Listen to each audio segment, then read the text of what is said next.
Yeah, it's honestly a really interesting matchup. Twisted Fate versus Akali. Akali, by all means, should be winning this matchup. She should be able to just walk up to the Twisted Fate, force him on the turret, kill him off, and just snowball the game off that. But at the same time, I have to say that I'm a little bit concerned because I've seen Wazzup play the Twisted Fate before. He's not something to be trifled with. I was about to say that Twisted Fate, it exemplified what we thought about Volley and the fact that this team can play side lanes. They don't play for necessarily kills. They play for objectives, and they play for complete rift control. We'll see, though, if they're able to contain Jess here. Jess, this time around, bringing out the Akali, said, I can't do the Zed anymore. Gotta try and make a play happen. Gotta try and turn it around and try and go for that reverse sweep. It's got to start somewhere, and it could start here in Game 3 as Inspire are looking down the barrel of what could be their final game of the Pentaboom Showdown.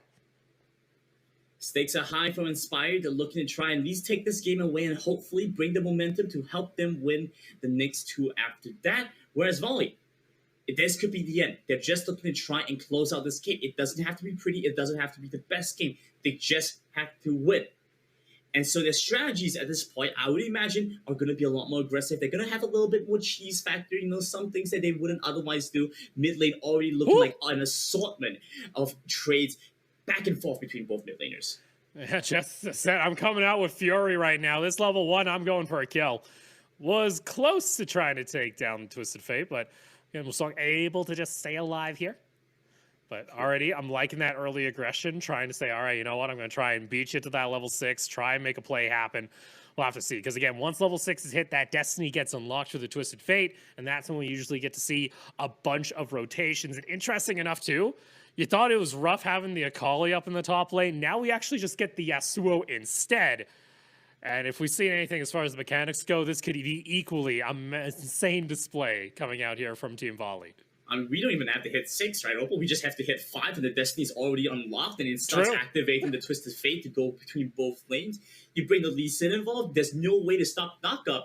The Unstoppable Force is the only tool this Malphite has to try and counterplay against this Lee Sin's kick, and if they miss it, that moment is probably going to be the instant death for Malphite, right? So very critical spell to be used, very critical timing. So it's a huge skill matchup. I'm looking forward to see what happens. And you saw there, again, more little trades here and there coming out from Jess, just not able to land those Qs. Very close to connecting, but again, like you mentioned, now sitting on level 4, Destiny comes up on the next level, but still, that damage coming out. Again, nice combo. And this is what we kind of need to see from Jess. We need to see a bit more lane dominance, but that Lee Sin is lurking in the wings, looking for a possible play. They did spot out the other jungle, though, and there's that Olaf just pathing through. Is going to get caught out here as Lee Sin just going to dash away, does not have any energy, so cannot look for any further trades coming out in that jungle. And Olaf is traditionally a jungler that has pretty decent sustain once he picks up a couple of items, but maybe in the early levels has a little bit of trouble with the camps. So, just dishing out a little bit of damage onto him kind of slows him out down a little bit. It's not a lot, but with these kind of small interactions, these small trades, they can compound into something meaningful. I want to also talk about the Seraphine pickup. Seraphine has been a champion that hasn't seen much love in this competition. Maybe because it's partly new, maybe because it doesn't seem to have the kind of impact that a lot of teams otherwise want. The charm is a little bit of a different effect compared to the stun that maybe something like a Sona would have, which surprisingly has been quite popular.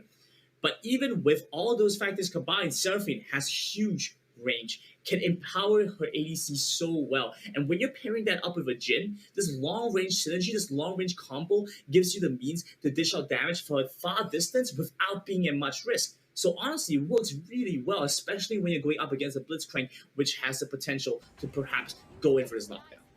I already see that level 5 Destiny pop looking for a play here. Looking toward possibly the bot side of the map, but instead opts just to use it to get a little bit of just map presence, you could say. Try and force those side lanes to just kind of back off. They killed Jess because he was in Shroud, and they used the Destiny to find out where he was in the Shroud. There you go. I just didn't get to see the kill announcement. But there you go. First blood coming out, and just like that, we said, "Oh, there's your answer." Unfortunately, not the case. A nice hook though into the Seraphine ultimate, able to get that charm off, but still that damage rolling on through. Seraphine going down pretty low. In comes the heal. Is it going to be enough? Cindy steps on forward, has the slow available. Not a whole lot of mana left for the Jhin, but they are going to go ahead and back off as the first dragon of the game spawns at 4 minutes. Even after all of that, they still weren't able to get the kill on the Seraphine. That's really discouraging over on the side of Inspire. You know, when you lose out on the opportunity for a kill like that there, you kind of don't have many other chances. The fact that Seraphine was even in a position to get hooked in the first place is a rare occurrence. The range on that champion is just way too far. It's very difficult, and she can hit you from behind the minion wave, so you constantly have to be dealing with this issue. Meanwhile, up top side, the Yasuo has established full control, constantly shoving it in the Malphite. You have an easy matchup. Now you just have to translate this into the next portion, and you look at this. Wusong making his way up into the top side right now. They're looking for his catch. Ooh, that's a nice ultimate, though, coming out from the Malphite, and that's actually able to interrupt any possible play. That's actually a rather nice job coming out from the top side of Inspire. Able to keep themselves alive, and you also have that Olaf waiting in the wings, maybe looking for a play of their own. You use an unstoppable force, but it just means on Wusong's side that he was able to expand that ultimate from the enemy and without having to commit all too much for himself. So now the team has that little bit of an advantage. Yasuo a lot safer for at least this next minute or so. Even if he comes back into lane, even if he's looking to dish out a bit more damage to the turret, not in much risk to just see the Malphite all in him and really go down hard. The Malphite, I've seen a lot of their builds so far in this game, don't really stack too much cooldown reduction. So a lot slower to reach a point where they're going to be able to spam the ultimate. I think we see the Iceborne Gauntlet though, so that's a nice change up, right? So Iceborne Gauntlet gets a little bit more cooldown, means they're going to be able to find this a little bit more often. See here though is immediately, we've yet to see this Olaf try and actually gank into one of these lanes. So you saw Cindy and the Blitzcrank just waiting about. Ultimate is considered, but instead it's just going to be that hawk shot being used. Just want to see where this Lee Sin could be pathing through the map, and not able to find it, as Rift Herald now on the map for taking if one of these teams wish to start it up. But instead it looks like the rotate might come out for the Strike. They're considering it, but they just don't want to lose out on this experience that's getting crashed into the wave. Going back to try and pick up this little bit of experience, the Dragon is, of course, that big objective to look out for right now. That being said, mid lane, wow. Oh no, and that is just the issue faced as the Akali. Lee Sin can catch you out. Destiny can even be used. Wasn't even used in this situation.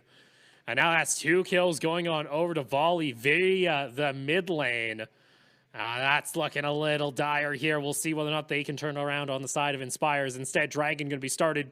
Looks like they're still having a second decision here, but they go forward. Again, the Olaf going to get caught out. Doesn't even have time to use the ultimate as they get taken down. In comes the Destiny Pop, going immediately back into the mid lane to get that experience, as well as the Dragon secured by the side of Team Volley. Was perhaps looking to use the Destiny, trying to go down to the bot lane and try and push them away, perhaps give a little bit of help over to the side of the Volley bot lane, just so that they could get a little bit more pressure, a little bit more control there. Ultimately decides to go back into the mid lane. I mean, that was just a great setup. Great setup, great execution, great plays. They made the decision to opt for the Dragon early-ish, right? It's still about 7 minutes in, so it's a little bit delayed for the first Dragon, but they went for the Dragon nonetheless. They did it with great timing and were able to take down the enemy jungler. The Olaf got caught off without using the Ragnarok, which is a huge tragedy. Huge tragedy. Yeah, unfortunately, just didn't have the time, it seemed, to actually pop that Ragnarok, like you mentioned, and that's a feels bad. We do see Rift Herald is up and available. Volley could collapse to it. Instead, though, it says, all right, hey, I just want to go on back to base. That Bork was already completed, too, as well for the Yasuo, so that's a nice little boost, especially going up in that lane up against the Malphite. Unfortunately, if the Yasuo is able to maintain or even get ahead, it's a rough time, and oh no, they are just bullying Jess in the mid lane, as that's another gank, and the third kill being secured by the jungle mid duo. Now moving their way over to the bot side, looking for this catch onto the Blitzcrank, and tons of CC coming through. Oh, Destiny also popped. Not able to find the kill, but you saw that tower went down, and they're just going for the dive. They don't even care because the curtain call is used, and there you are. Tower now going to be just targeted here. On top of that, too, Rift Herald was secured. The Malphite was killed. The Olaf went down, just trying to salvage the situation, but they just can't do enough here as Volley, not even waiting for that 10-minute mark, starting to run rapid across this rift. 0 and 7 the kill count.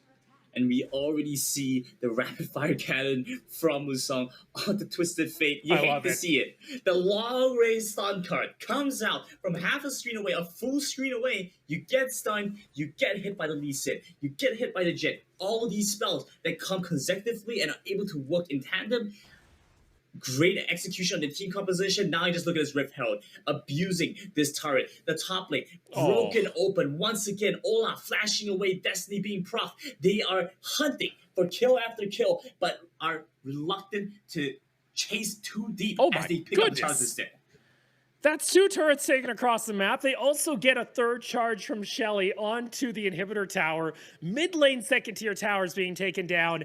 And just the fact that they have been able to do just this, it's disgusting coming out here from Team Volley. That's going to be tower taken on down. The Lee Sin gets back over to safety. Malphite ultimate not used just yet. Might have been used as a safety ploy. But there you go. That's now 5 towers taken across the map. The 6th one just barely standing in that bot lane. Dragon coming up in about 45 seconds. It's 7-0.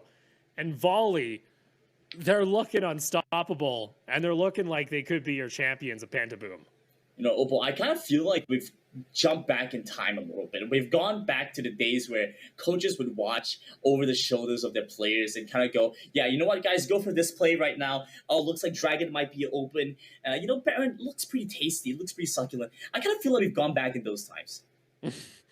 I hope we haven't, because I don't know if that's technically allowed right now, Brandon. So let's not be saying stuff like that. As that hook coming out! That's from a screen away! Do they finally take him down? The GA, though, is instead popped. Looking for the knockup, not able to find it. The Yasuo able to get a decent amount of damage. The Akali finishes off the kill, but at what cost? As now the Ashe is going to get taken on down. Destiny popped as well, looking for the possible play if they want to try and get themselves back on over to safety. Going down pretty low. Does get taken on down, but guess what? The Yasuo is able to clean house once more, and it is a bloodbath. A triple kill coming out for the side of Volley. Inspire, though, they are able to finally get themselves on the board and prevent a perfect game from coming through on the side of Volley.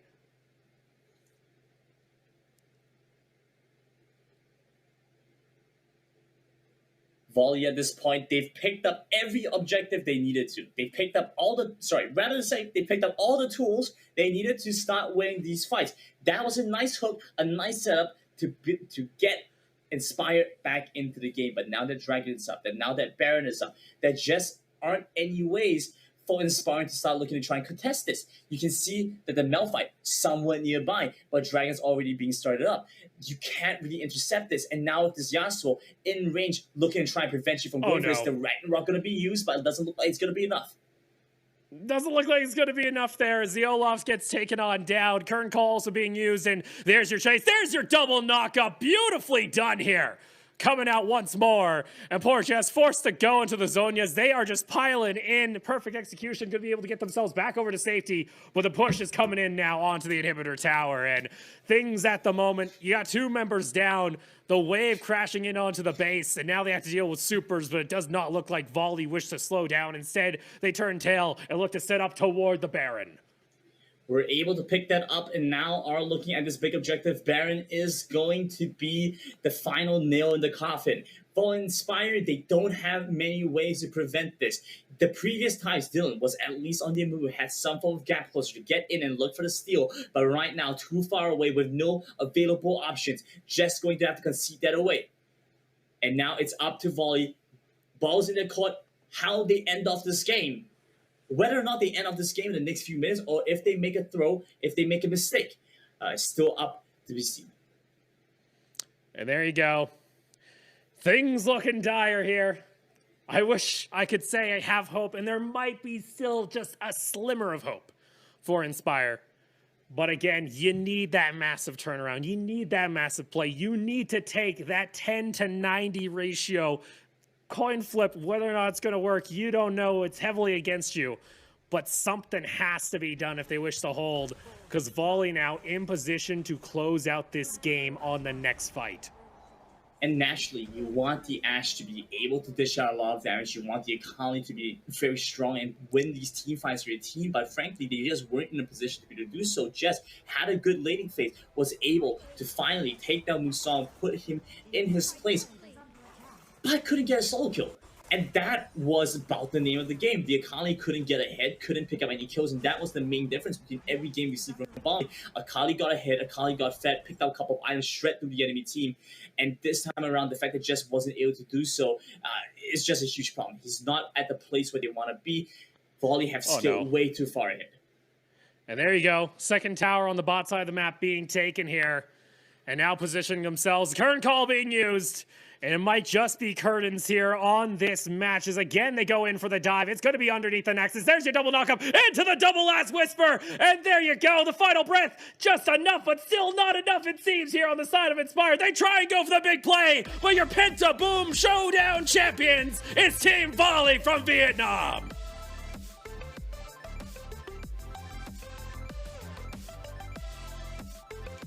Huge congratulations to Team Volley picking up the overall win of the Pentaboom Showdown. The lion's share of $66,000 US. And 5 chairs. I already see some secret left chairs. So it's time for an upgrade. League of Legends style. League of Legends style. But to say at the very least it was dominating, I think is an understatement, as this team went completely.